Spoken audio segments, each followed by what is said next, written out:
जी views, इस वक्त मैं मौजूद हूँ लाहौर में ग्वाल मंडी में। ग्वाल मंडी जो कि फूड स्ट्रीट के नाम से भी पहचानी जाती है, इसकी अपनी तारीख है। ग्वाल मंडी का जो नाम पड़ा है वो इस वजह से पड़ा है कि यहाँ पर लोग जो हैं वो दूध का कारोबार करते थे, ग्वाले थे। और जब अंग्रेज़ ने शहर को वसअत दी लाहौर को, और शहर से जो कानून पास किया कि यहाँ में शहर में माल मवेशी ना रखे जाएँ बल्कि कस्बों में लेके जाएँ, तो फिर वो लोग यहाँ से शिफ्ट हो गए और उसके नतीजे में यहाँ पर सिख और हिंदू कम्युनिटी भी यहाँ पर आकर बस गई। ये तकरीबन 1911 की बात है। और उसके बाद 1947 के बाद यहाँ पर जब माइग्रेशन हुई, मैस माइग्रेशन इंडिया पाकिस्तान की तकसीम के बाद, तो फिर यहाँ पर बहुत सी तादाद में इंडिया के शहरों से लोग आए, और ख़ासकर अमृतसर से और वहाँ से जो कश्मीरी ख़ानदान है वो यहाँ पर आकर बसे। तो अगर आप यहाँ पर आते हैं ग्वाल मंडी में, तो यहाँ पर आपको दुकानें मिलेंगी फूड की, खाने की, तरह तरह के खाने के, हलवा पूड़ी, चिकन, निहारी, कौरमा, सब कुछ मिलेगा यहाँ पर।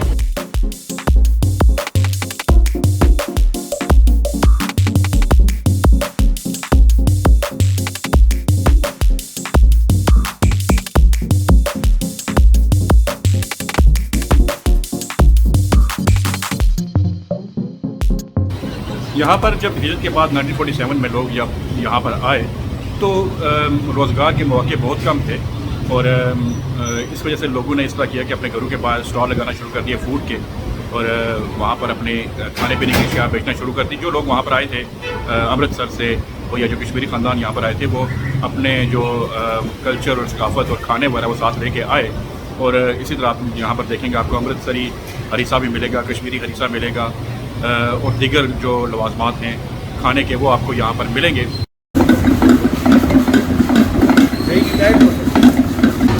सही कर गया था हमारे यार।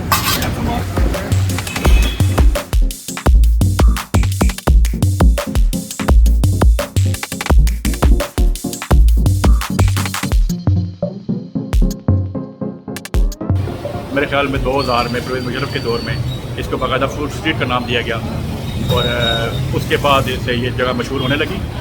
फिर उसके बाद हुआ ये कि क्योंकि गेट्स वगैरह जो थे, 3 गेट थे इस ग्वाल मंडी के, उनको बंद कर दिया जाता था शाम के वक्त, ताकि लोग फूड स्ट्रीट में आकर बैठकर फूड को एंजॉय करें। लेकिन कुछ लिहाज से ये एक ठीक नहीं था, क्योंकि मेरे ख्याल में जब गेट्स बंद कर दिए जाते थे तो एम्बुलेंस वगैरह का आना और मुख्तलिफ मसाइल का बढ़ना, बीमारों को अस्पताल लेके जाना, ये दुश्वारियाँ होती थी। उसके साथ साथ फूड स्ट्रीट होने की वजह से यहाँ पर चूहों की तादाद में बहुत ज़्यादा इजाफा गया, जिससे अहले इलाका बहुत तंग थे। और उसकी वजह से एक अहले इलाका ने दरख्वास्त की हुकूमत से कि यहाँ से फूड स्ट्रीट को हटाया जाए और ये जो गेट्स हैं इनको खोला जाए, ताकि आमदोरफ्त का सिलसिला जारी रहे, लोगों को परेशानी का सामना ना करना पड़े। तो मेरे ख्याल में उसके बाद से ये गेट्स को तोड़ दिया गया और इसको खोल दिया गया, और लोग यहाँ पर आप ही आते हैं खाना खाने के लिए, लेकिन उस तरह फूड स्ट्रीट नहीं है जिस तरह ये पहले हुआ करती थी। लाओ पाए नान और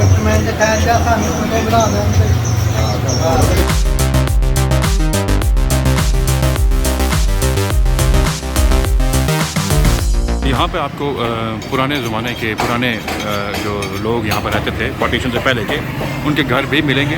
जो लोग पार्टीशन के बाद यहाँ पर आकर रहे हैं वो लोग ऑब्वियसली इन घरों में मुंतकिल हो गए थे, लेकिन उससे पहले ये जो घर थे ये हिंदू और जो कम्युनिटी है, सिख कम्युनिटी, उनकी मलकियत थे। और क्योंकि पार्टीशन के बाद वो यहाँ से चले गए, तो उसके बाद जो लोग अमृतसर से या इंडिया से जो यहाँ पर आए, तो ये वो यहाँ पर रहने लगे। काफ़ी पुराने मकान है ये, 1861 की मंजिल बताई जा रही है ये, कि ये 1861 का घर है। चुन्नी लाल एंड ब्रदर्स का घर है। मुझे शायद कोई हिंदू या जो सिख लोग हैं उधर इस ब्लॉग को देख रहे होंगे, तो शायद इस मकान को रिकगनाइज़ कर लें कि ये जो जगह ये लाहौर में ग्वाल मंडी में है। इसी तरह एक और इमारत है, काफ़ी पुरानी लगती है। कहा जाता है कि यहाँ पर ये कोई अंग्रेज़ अफसर रहा करते थे। पार्टीशन के बाद जब वो यहाँ से चले गए, तो फिर हिजरत करके जो लोग यहाँ पर आए, 47 के बाद इंडिया से जो लोग यहाँ पर आए, वो उन्होंने यहाँ पर अपनी रहाइश अख्तियार कर ली। और ये जो घर देख सकते हैं आप, गुंबद वाला,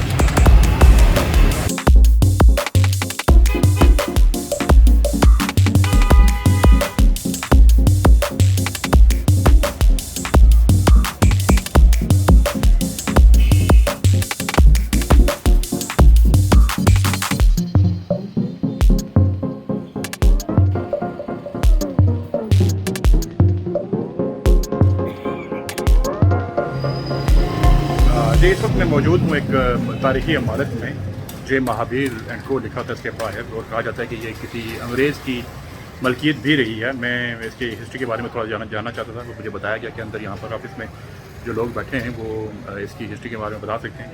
तो मैं जाके थोड़ी सी हिस्ट्री के बारे में मालूमात करता हूँ, उससे पूछता हूँ। तो चलें, मैंने यहाँ पर एक साहब थे, उनसे बात की। कैमरे पे आना नहीं चाहते थे, लेकिन उनसे मैंने इन्फॉर्मेशन ली। वो कहते थे कि ये जो बिल्डिंग है ये 1901 में जे महावीर साहब ने तामीर करवाई थी, और उसके बाद से फिर जब 1947 में पार्टीशन हुई तो फिर उनकी फैमिली इंडिया चली गई और वो यहाँ थे, अकेले थे। जब दंगा फसाद हुआ तो उस दौरान उनको कत्ल कर दिया गया, और शायद मोची दरवाज़े के पास उनको कत्ल किया गया था। उसके बाद से ये बिल्डिंग जो है वो हुकूमत के ज़ेर इंतज़ाम रही। फिर यहाँ पर जो लोग हैं वो अमृतसर से जो हिजरत करके आए, ये प्रॉपर्टी उन लोगों में दे दी गई। और जो जे महावीर साहब की जो फैमिली है वो शायद अभी भी इंडिया में रह रही होगी, लेकिन उनकी बिल्डिंग जो है ये पाकिस्तान में अभी तक मौजूद है। जी, तो इस जगह पर इस जो महावीर साहब की जो ये बिल्डिंग थी, घर था, इसमें तकरीबन अब 18 या 19 फैमिलीज़ यहाँ पर रहाइश पजीर हैं, जो ऊपर यहाँ पर रह रही। अच्छा, ये इस बिल्डिंग में शायद जगह है जहाँ सीढ़ियाँ हैं, और सीढ़ियों से यहाँ पर आप ऊपर जा सकते हैं। अंधेरा है, मैं तो जा नहीं सकता, लेकिन ये जो एक्सेस है इस बिल्डिंग की यहाँ से थी मेरे ख्याल में, अगर मैं गलत नहीं हूँ। तो ये थी जी जे महावीर साहब की बिल्डिंग। आगे चलते हैं, हमारे साथ बने रहिए।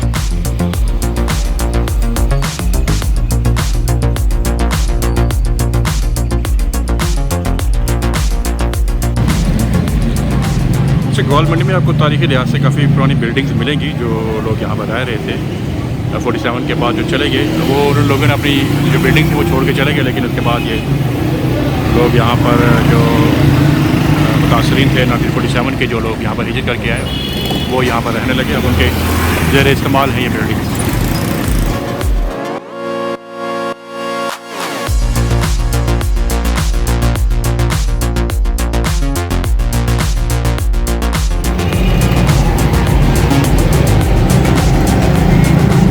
सख्त गर्मी में ये लोग मजदूरी करते हैं यहाँ पर,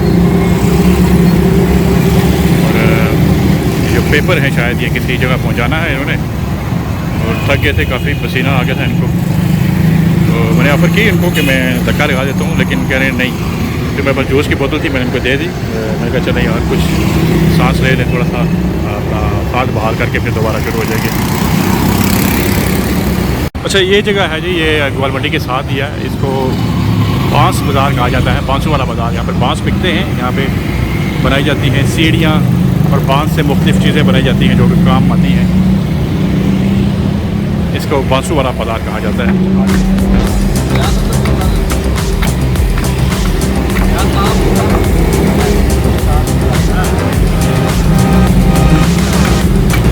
सही हाथ से चला रहे हैं यार, सही हाथ से चलाओ जी।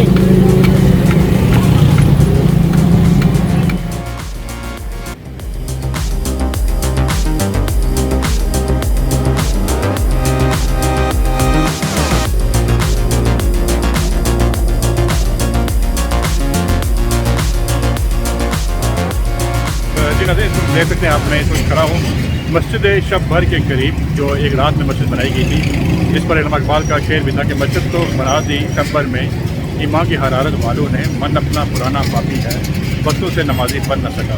तो जी हाँ, ये एक रात में बनाई गई थी मस्जिद।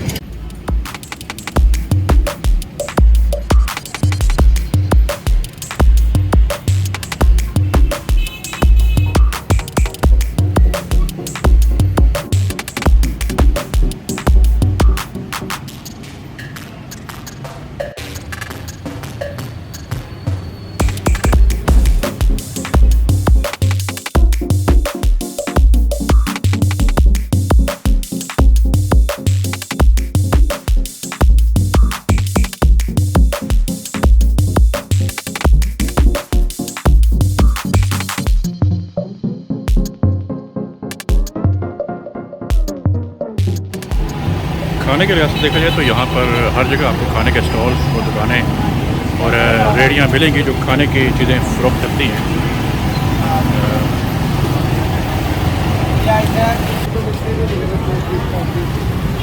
क्या है ये, बिरयानी है ये? बिरयानी, कौन सी बिरयानी है ये ये? काली मिर्च का पुलाव। काली मिर्च का पुलाव है। किस तरह देते हैं प्लेट इसकी? कितने की देते हैं प्लेट? प्लेट 150 रुपये की रेगुलर, सादा 100 रुपये की। अच्छा, तो चलाक सादा 100 की और चलाक 150। चलाक 150 आती है।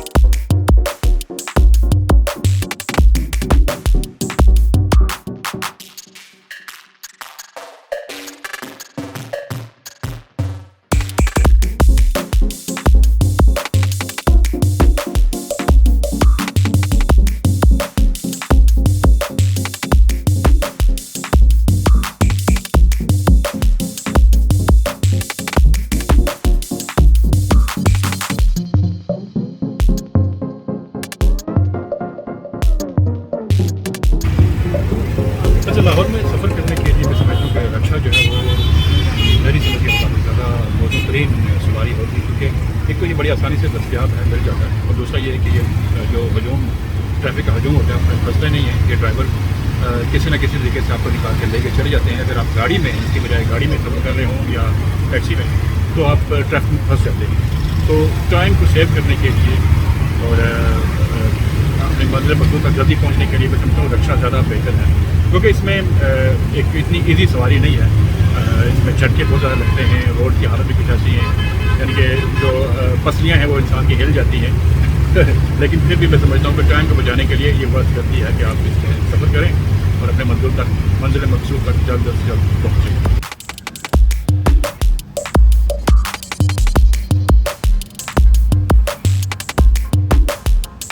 तो ये थी जी मेरी आज की व्लॉग। मुझे आप पसंद आई होगी। मेरे चैनल को लाइक और सब्सक्राइब कीजिएगा। अगली वीडियो तक अपना ख्याल रखिएगा।